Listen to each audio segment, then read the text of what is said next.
ছাদ বাগানে সবাইকে স্বাগতম। তো আজকে আমি যে গাছটি আপনাদের সামনে নিয়ে এসেছি সেটি অতি পরিচিত, সবার চেনা জানা একটি গাছ, যার নাম রজনীগন্ধা। এখানে দেখুন রজনীগন্ধা ফুল ফুটে আছে, একদম নিচ থেকে ফুল ফোটা শুরু হয়। এই দেখুন এই ফুলগুলি পুরনো হয়ে গেছে, শুকিয়ে গেছে, আর উপরের ফুল তাজা আছে, আর আছে অসংখ্য কুড়ি। এই কুড়িগুলিও ফুটবে। আজকে সমস্ত কথা আলোচনা করব এই ভিডিওতে, কিভাবে এর মেনটেন করতে হয়, কিভাবে এর জল দিতে হয়, কিভাবে এর মাটি তৈরি করতে হয়, সমস্ত কথাই তুলে ধরবো আজকের এই ভিডিওতে। এই রজনীগন্ধার কন্দ এনে বসাতে হবে, কন্দমূল বলা হয় একে, কিংবা একে বাল্ব বলা হয়, যে রজনীগন্ধার বাল্ব যেই নামেই বলুক না কেন, এগুলি নার্সারি থেকে এনে বসাতে হয়। একটি বসালে অসংখ্য গাছ বের হয়, চারা বের হয়। তারপরে সেই চারাগুলোকে আলাদা আলাদা করে তুলে যদি প্রত্যেকটি আলাদা আলাদা টবে বসানো যায়, তাহলে প্রচুর গাছ তৈরি করে নেওয়া যায়। এই গাছের যখন দেখবেন যে গাছ একটু বড় হয়েছে, এই দেখুন, তারপরে এই রকম একটু সরু হয়ে আসে। যখন এই রকম সরু হয়ে আসবে তখন বুঝতে হবে এর স্টিক বেরানোর সময় হয়ে গেছে। ঠিক এই অবস্থাতেই গাছকে খাবার দেবেন। যখন দেখবেন এই রকম বের হয়ে আসছে, বুঝতে হবে যে গাছের ফুল দেওয়ার সময় হয়েছে। তখন একে খাবার দিতে হবে। তরল সার হিসাবে আপনারা সর্ষের খোলের জল দিতে পারেন। সর্ষের খোল ভিজিয়ে রাখবেন 2 থেকে 3 দিন, তারপরে সেই জলটা দেবেন। এইভাবেই মাসে একবার করে খাবার দিয়ে যাবেন। নয়তো আপনারা গোবরের সারকে ভিজিয়েও সেই জলটা দিতে পারেন। আর যখন বসাবেন তখন আপনারা 2 ভাগ মাটির সাথে 1 ভাগ বালি মেশাবেন, আর 1/2 ভাগ সার মেশাবেন, যে কোনো জৈব সার মিশিয়ে দেবেন। আর সাথে 1/2 চামচ ডিমের খোসার গুঁড়ো, 1 চামচ নিম খোলের গুঁড়ো, আর 1/2 চামচ সর্ষের খোলের গুঁড়ো মিশিয়ে যদি আপনারা মাটি তৈরি করতে পারেন, তাহলে দেখবেন গাছের গ্রোথ ভালো হচ্ছে, আর গাছে প্রচুর চারা বের হচ্ছে, এবং খুব ভালো স্টিক বের হয়ে প্রচুর পরিমাণে ফুল দিচ্ছে। খাবার না দিলে কিন্তু, খাদ্যের অভাবে কিন্তু অনেক সময় গাছ নষ্ট হয়ে যাবে এবং ফুল আসতে সক্ষম হবে না। এখানে দেখুন আমার যে টবটি আছে, একে লাগিয়ে ছেড়ে দিয়েছিলাম, ব্যাস একদম দেখে বুঝতেই পারছেন এখানে আগাছা হয়ে আছে, জঙ্গল হয়ে আছে কিছু গাছ, এদিকে 2টি তুলসী গাছ উঠেছে। তো এই গাছগুলিতেই এর সার সমস্ত খেয়ে নিয়েছে বলে প্রত্যেকটা গাছের পুষ্টি পায়নি। কিন্তু জৈব সারে যেহেতু গাছ বসানো আছে, জৈব সার দিলে আমরা ভীষণভাবে উপকৃত হই, কারণ গাছ কিন্তু একেবারে নষ্ট হয়ে যায় না। রাসায়নিক সারে যেরকম একেবারে গাছ নষ্ট হয়ে যায়, গাছ অনেক সময় মরেও যায়, কিন্তু জৈব সারে গাছ বসালে গাছের যদি গ্রোথ খুব একটা ভালো নাও হয়, তবুও কিন্তু গাছ বেঁচে থাকে। আর সাথে দেখুন এখানে অনেক চারা দেখা যাচ্ছে, এই সমস্ত চারা বের হচ্ছে, এগুলোকে সব তুলে আমি আলাদা করে টবে বসাবো, তাহলে প্রচুর গাছ হয়ে যাবে এখানে।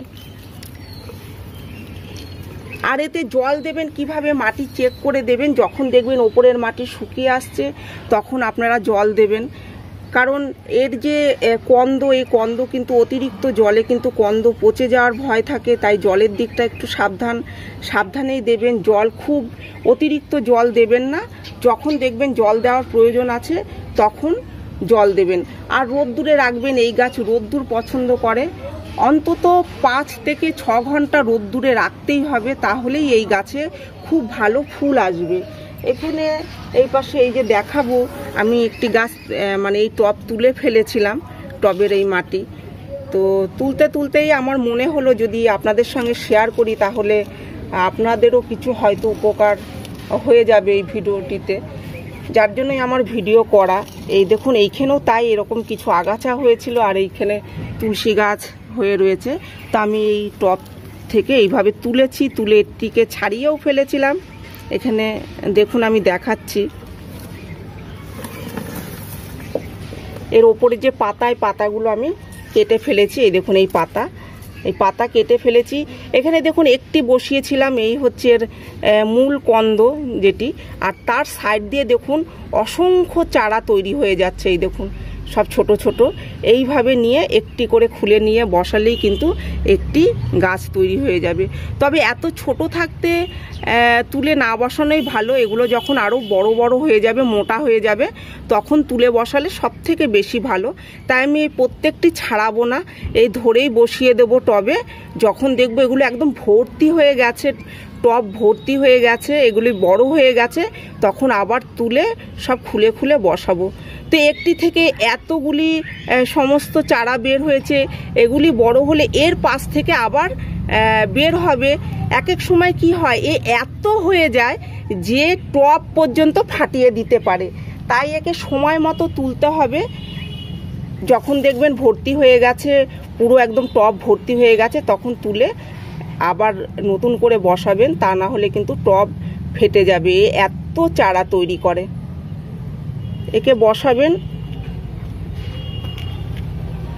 এই রকম করে বসিয়ে দেবেন।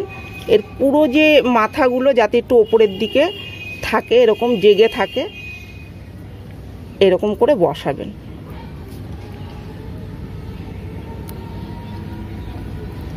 এই যে মাথাগুলো সব আমি ভাসিয়ে রাখছি।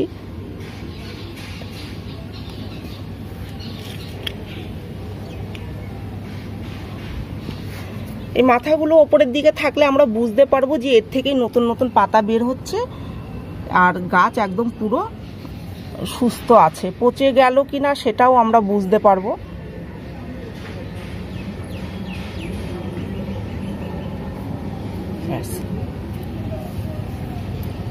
বসিয়ে এতে জল দিয়ে দিতে হবে।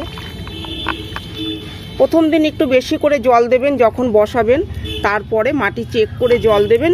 যখন দেখবেন মাটি শুকিয়ে আসছে তখনই জল দেবেন, তাহলে আর পচে যাওয়ার ভয় থাকবে না।